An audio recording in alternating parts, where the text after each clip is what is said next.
Okay. All right, so my topic is in regards to how the inclusion of nature connectedness practice might increase positive cognitive and mental well being. Concerning wellness, there are 7 different domains that are incorporated in the holistic view of wellness, and those include the physical, intellectual, emotional, social, spiritual, vocational, and financial aspects of the self. So, for the purpose of this research, a focus of emotional, intellectual, social, and the spiritual domains, as well as the concept of mental health, will be included. So, nature based interventions provide an opportunity to interact with the natural world as well as incorporate healing. Nature based therapeutics may include therapeutic horticulture, restorative environments, and healing gardens. There's several other things that would be categorized as nature based therapeutics, but these are just some to name a few. Biophilia is the perspective of having a focus on the distinctive connection or affinity between our sense of humanity and the world that we live in and with. So, to break it down a little bit, bio is relating to life in the natural world, things that we see around us, things that we can grasp, things that are alive. And philia is the admiration for or denoting fondness to the noun, or in this case, the bio. And an important aspect to mention here for the philia is that value and pleasure are incorporated under the pretense of the admiration or fondness. So for urbanization, it starts with the primitive aspect of humanity. And so in the beginning, we were very well incorporated in nature, our being, like our shelter, the way that we consumed, the way that we interacted with one another in the natural world around us. Those were all very pure in the context of nature because that was where we started off. The current urbanization rate declares that in 15 years, the global population will increase by 1.1 billion people. And then under that, nature deficit disorder is a disconnection with the environment that emerges due to the current generation's tendency to focus on manufactured and engineered entertainment rather than those provided into the natural world. And so when we think about that, thinking about going like engaging in leisure, a lot of us turn to devices or those kinds of things in order to get entertainment. And in doing so consistently, it can arise in a nature deficit disorder. So there are 2 perspectives of happiness, and that includes the hedonic and the eudaimonic perspective of happiness. The hedonic is relating to pleasure and satisfaction of desires. So that's more of an in the moment experience of happiness, more of subjective well being, versus the eudaimonic perspective, which is achievable through experiences that foster feelings of meaning and purpose or objective happiness. So the things that help us to feel fulfilled. Individuals high in both aspects or both types of happiness were shown to have higher positive affect and carefreeness, as well as higher meaning and elevating experience. So delving into nature connectedness, there are 2 important distinctions that need to be made. And the first one is nature contact, and that has to do with the depth of interaction that we utilize in experiencing the natural world. And so that could look like going on a walk around somewhat of an urbanized area and still being able to see trees, flowers, bushes, birds, those kinds of things. Whereas nature connectedness is concerned with an individual's experiential sense of oneness with the natural world.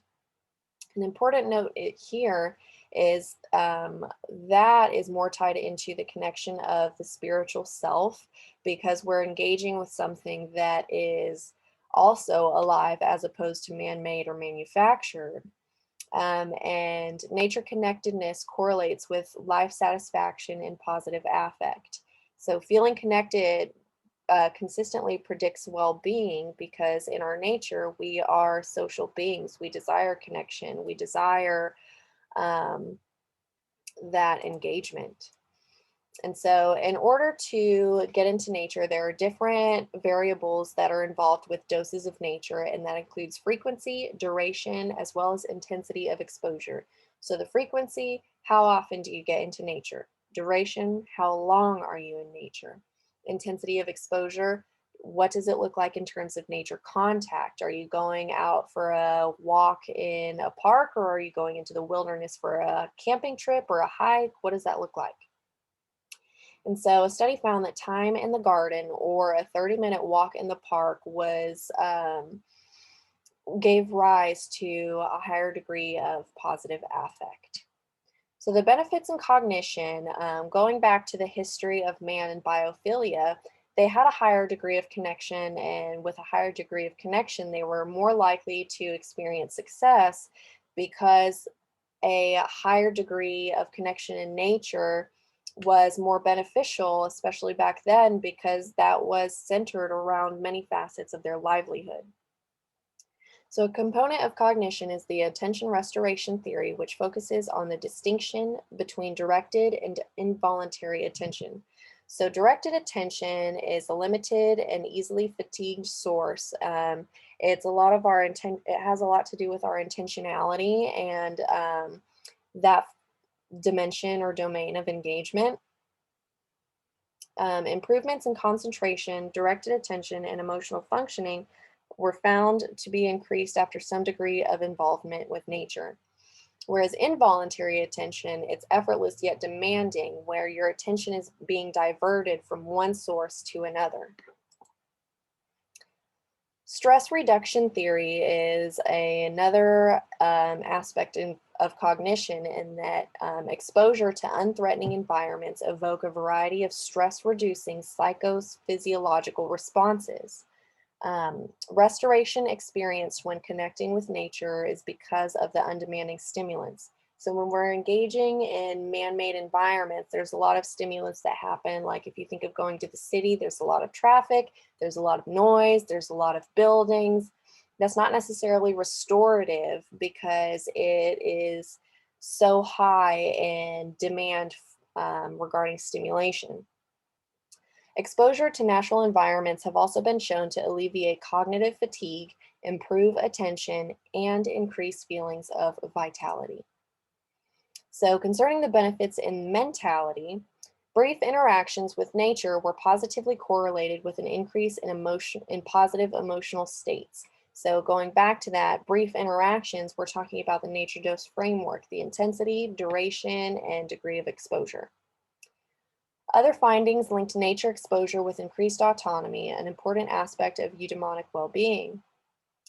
Autonomy and control go hand in hand, and that is because when you experience a higher degree of control, you feel a bit more secure and settled because you are the one that is able to call the shots. Interaction with nature environments showed a significant increase in positive affect, a decrease in negative affect, or both. And I think it's important to make the distinction between an increase in positive affect versus a decrease in negative affect, because those are comparing different components of experience. So looking at nature and the five senses, for sight, thus far we have been talking about ways to experience nature, and most of those have been based on vision. In 1886, at least, there was a term of West culture that described going to a frontier or a plain and roping horses and engaging in nature and getting away from the demanding aspects of life in order to engage in a simpler time, if you will. And so with insight, I wanted to make a note of when engaging with nature, you often find a lack of straight lines. There's an array of vegetation and visual variety overall. Nothing out there is exactly the same. And that's a very important component when engaging in nature, is because while all things are different, it's not as demanding. Concerning sound, sound has been utilized for therapeutic settings to relieve stress, especially with birdsong.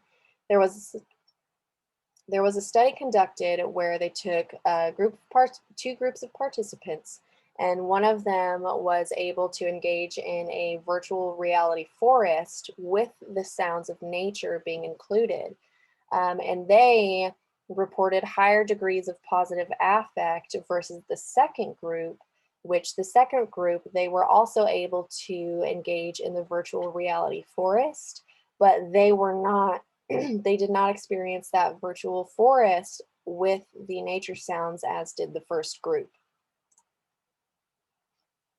Smell can affect mood, behavior, and cognition. When we think about smell in the sense of nature, things that are pleasant smells could be attributed to fresh cut grass, incoming rain, and flowers.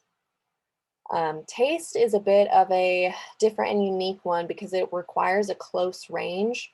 And a really awesome component for taste in terms of nature is that the food cultivated through nature, the food that we consume provided to us by nature, also gives back to us in a way through consumption because it provides us with nutrition as well as sustenance. And there again, we can see the biophilia and connection. Touch is the last one, and it can affect the creation and maintenance of bonds and reduce stress. Sometimes when we're upset, we want to hug, we want that physical touch, that security in that way, because humans by nature are social beings. And in relation to nature, it's an awesome component concerning the variety of textures. Touching tree on bark, touching fresh cut grass to flower petals, those all give different textures. And here are my references.